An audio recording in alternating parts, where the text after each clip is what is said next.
sudah 115.500.000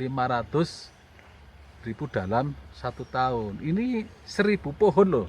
Jadi perhutani luar biasa ini, ya, mensejahterakan kepada masyarakat. Makanya tinggal bagaimana masyarakatnya lah.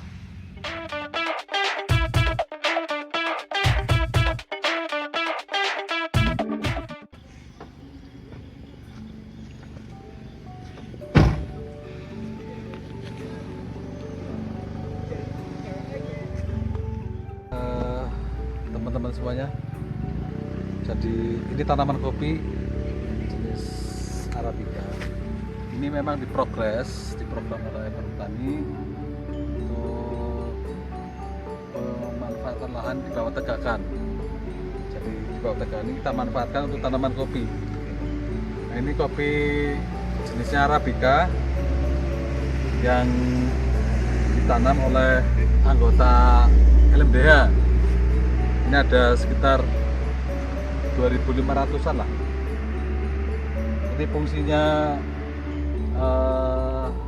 kopi ditanam ini di samping untuk memperkuat tanah, ini pengakaran juga, resapan airnya juga bagus. Ini banyak ini.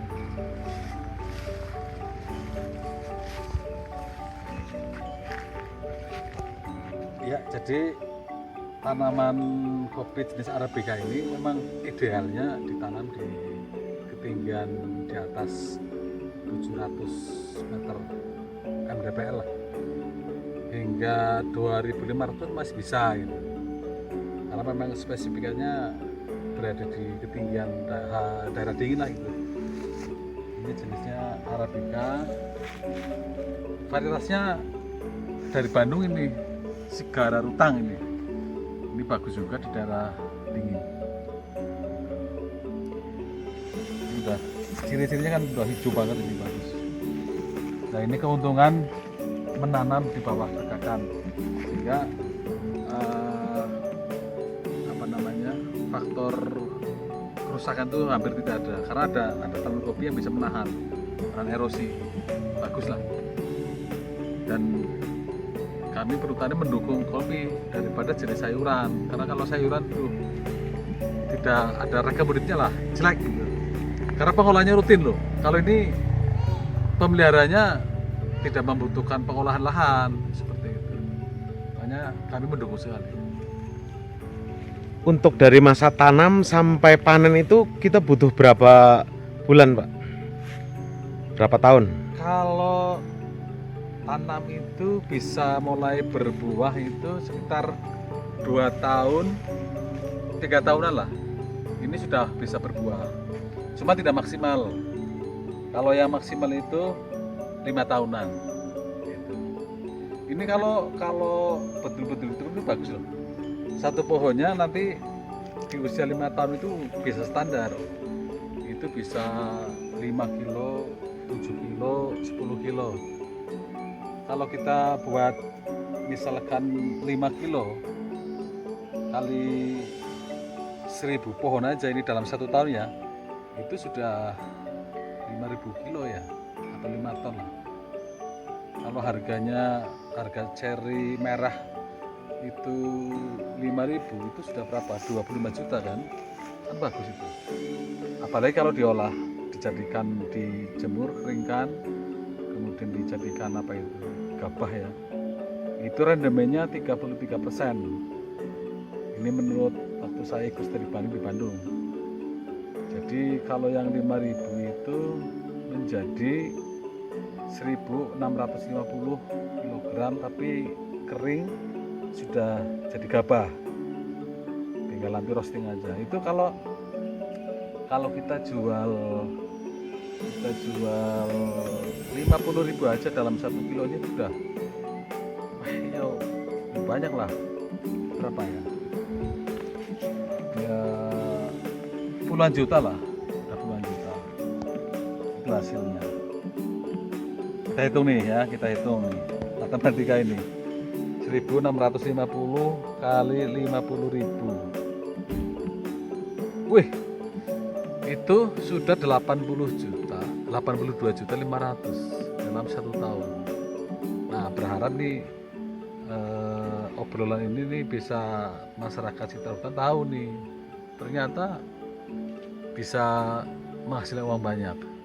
Itu tadi 50.000. Nah, kalau dikalikan, saya pernah punya temen tuh jual itu 70.000. Lah kalau 70.000 berapa? Udah luar biasa lah ya. 1.650 kali 70.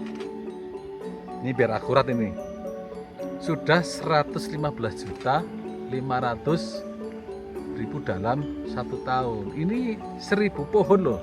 Jadi perhutani luar biasa ini. Ya. Mensejahterakan pada masyarakat. Makanya tinggal bagaimana masyarakatnya lah. Ya. Kan nanti bisa PKS-nya bagaimana lah seperti ini. Ini bagus lah. Ini hanya analisa apa namanya? Kasar ya, seperti itu. Belum kalau misalkan diolah jadi produk itu, luar biasa. Kalau untuk cara kita mau kerjasama dengan perhutani untuk mengolah lahan, istilahnya untuk kita dari orang petani, kan kita nggak punya lahan Pak, kebetulan kita mau numpang nanam kopi, itu cara kerjasamanya seperti apa Pak? Ya bernaung di lembaga dulu, berarti anggota LMDH, biar nanti LMDH yang berproses, lembaga masyarakat desa hutan itu ya berproses. Jadi nanti para petani kan di bawah anggota itu, biar nanti LMDH yang mengajukan permohonannya kepada Pak DM tentunya perhutani. Nanti tinjau ulang bersama-sama, cek BAP dan sebagainya. Kalau sudah oke, tinggal MOU-nya. Berarti kita perlu bikin kelompok tani seperti itu ya Pak ya?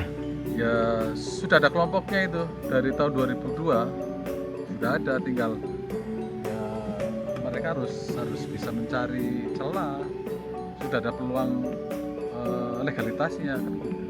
Jadi tidak liar loh ya, jadi terarah nanti.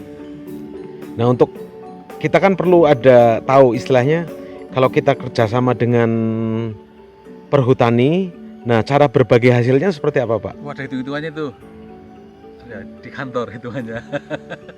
Tapi ya bisa adalah 70-30 lah, itu yang 30 untuk petani gitu ya. Tapi ada rumusnya lah, ada rumusnya. Berarti itu menguntungkan masyarakat sekali kalau kita mau kerjasama ya Pak ya? Jelas.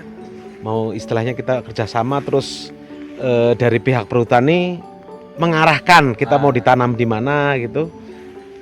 Iya. Ya artinya biar masyarakat juga sejahtera. Ya tidak liar ya kan seperti itu. Makanya kalau jenis tanam kopi ini kami juga mendukung sepanjang tetap harus aturan dimainkan. Ya tertib, legalitas lah. Biar hukumnya jelas gitu loh.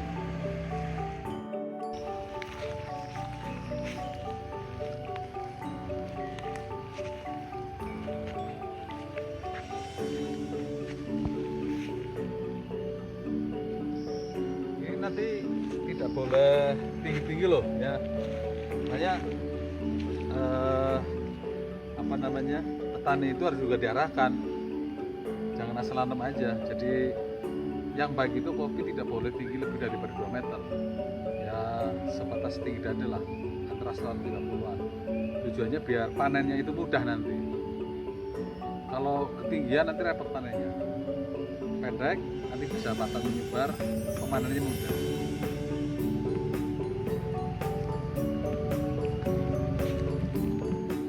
Mari kita jaga, kita lestarikan agar tidak ada kerusakan yang kemudian tentunya kalau hutan lestari, insya Allah kita juga akan bisa memanfaatkan lahan. Ada yang bertani sadap, ada yang bertani kopi, sehingga nilai ekonomi masyarakat juga akan terangkat ke depannya. Demikian, terima kasih, salam lestari.